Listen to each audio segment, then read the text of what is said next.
28,000 பாக்கி பணம் எங்கே? திமுகவுக்கு எதிராக கொந்தளிக்கும் தமிழக பெண்கள். 5,000 கொடுத்தால் ஏமாந்து விடுவோமா? இன்னும் சட்டசபை தேர்தலுக்கு சில நாட்களே இருக்கும் இந்த தருணத்தில் தமிழக பெண்களுக்கு மகளிர் உரிமை தொகையாக 5,000 ரூபாய் அறிவித்து விளம்பரம் செய்து வருகிறது ஆளும் திமுக அரசு. கடந்த 2021 சட்டசபை தேர்தலுக்கு முன்பு எதிர்க்கட்சியாக இருந்த திமுக சுமார் 10 வருடங்களாக ஆட்சியில் இல்லை. அந்த வகையில் மக்களிடம் வாக்குறுதியை இஷ்டத்திற்கு அள்ளிவிட்டு எப்படியாவது ஆட்சியை பிடித்துவிட வேண்டும் என கடந்த 2021 சட்டசபை தேர்தலுக்கு முன்பு திமுக தேர்தல் அறிக்கையில் தெரிவித்த வாக்குறுதிகள் பெரும்பாலானவை இன்று முதல் நிறைவேற்றப்படவில்லை. குறிப்பாக திமுக ஆட்சி அமைத்தவுடன் தமிழகத்தில் உள்ள ஒவ்வொரு குடும்ப தலைவிக்கும் மாதம் 1,000 ரூபாய் கலைஞர் மகளிர் உரிமை தொகை திட்டம் மூலம் வழங்கப்படும் என தேர்தல் அறிக்கையில் திமுக தெரிவித்தது. பெண்களும் மாதம் 1,000 ரூபாய் கிடைக்கப் போகிறது என்கின்ற நம்பிக்கையில் தமிழகத்தில் உள்ள பெரும்பாலான பெண்கள் திமுகவுக்கு வாக்களித்து ஆட்சியில் அமர வைத்தனர். ஆனால் ஆட்சிக்கு வந்து 28 மாதங்கள் திமுக ஆட்சிக்கு வருவதற்கு முன்பு கொடுத்த தேர்தல் வாக்குறுதியான ஒவ்வொரு குடும்ப தலைவிக்குமான 1,000 ரூபாய் வழங்கப்படவில்லை.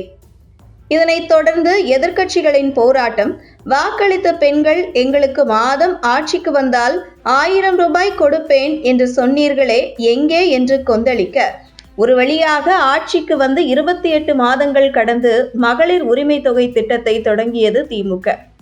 ஆனால் தமிழகத்தில் உள்ள ஒவ்வொரு குடும்ப தலைவிக்கும் மாதம் 1,000 ரூபாய் வழங்கப்படும் என தேர்தல் வாக்குறுதி அளித்து ஆட்சிக்கு வந்த திமுக அதை முழுமையாக நிறைவேற்றாமல் தகுதியின் அடிப்படையில் மகளிருக்கு உரிமை தொகை வழங்கப்படும் என்று அறிவித்து பெண்களை ஏமாற்றியது திமுக அரசு. இந்த நிலையில் தற்போது மகளிர் உரிமை தொகையாக 5,000 ரூபாயை அறிவித்திருக்கும் திமுக அரசு அதில் பிப்ரவரி மாதத்திற்கான 1,000 ரூபாய், மார்ச் மற்றும் ஏப்ரல் மாதத்திற்கான முன்கூட்டியே 2,000 ரூபாய், மேலும் சிறப்பு கோடை உதவித்தொகையாக 2,000 ரூபாய் என மொத்தம் 5,000 ரூபாயை வழங்கி மக்களை அதிர்ச்சிக்கு உள்ளாக்கி இருக்கிறது. இந்த பணம் என்னவோ மக்களின் வரி பணத்தில் இருந்தும் அரசு கஜானாவில் இருந்தும் தான் கொடுக்கப்படுகிறது. திமுகவினர் தங்கள் சொந்த பணத்திலிருந்து கொடுக்கவிடவில்லை என்றாலும் கடந்த 2021 திமுக ஆட்சி அமைத்த பின்பு கடந்த 5 ஆண்டுகளில் கோடை காலங்களில் ஏன் இத்தகைய சிறப்பு உதவித்தொகையை வழங்கப்படவில்லை? அப்படியானால் இது மக்களின் நலன் சார்ந்து கொடுக்கப்பட்ட 5,000 ரூபாயா அல்லது தேர்தல் வருகிறது, வாக்குகளை அறுவடை செய்ய வேண்டும் என்கிற நோக்கில் கொடுக்கப்பட்ட பணமா என்று மக்கள் மத்தியில் எதிர்ப்பு குரல் எழுந்து வருகிறது.